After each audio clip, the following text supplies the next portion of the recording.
naagnas na bangkay na nawawalang security guard sa Talakag, Bukidnon natagpuan na. Detalye na balita mula kay Jun Di Makota, Karay 19. Assalamualaikum, Brother Jun. Alaikum assalam, Kuyang Angel. Kasalukuyang subject na manhunt operation ay isang person of interest na pinaniniwala ang pumatay sa isang 35-year-old na security guard na kinilala lamang sa alias itong Ruben sa barangay Bagumbayan, Talakag, Bukidnon. Sa impormasyon ng Talakag Police Office, batay sa pahayag ng pamilya, isang nagngangalang Dennis ang dumating sa pamamahay ng biktima nitong December 5, pasado alas 8 ng gabi dahil sa umano'y nakawalang alagang baka.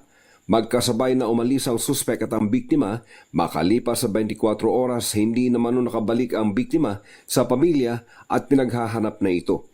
Kahapon, napansin ng mga dumaraang residente ang masangsang na amoy sa isang masukal na lugar sa Sitio Babagyuhan, Barangay Dagumbaan. At nang masuri ng soko, bangkay ito ng nawawalang si Ruben na may mga nakitang tama ng bala at taga sa ulo at katawan.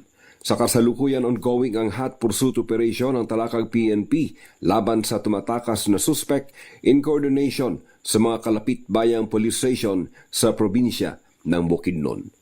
Mula sa Central Mindanao, RH19, Jun Di Makota. DZRH, una sa Pilipinas, una sa Pilipino. Shukran, Jun. Maraming salamat.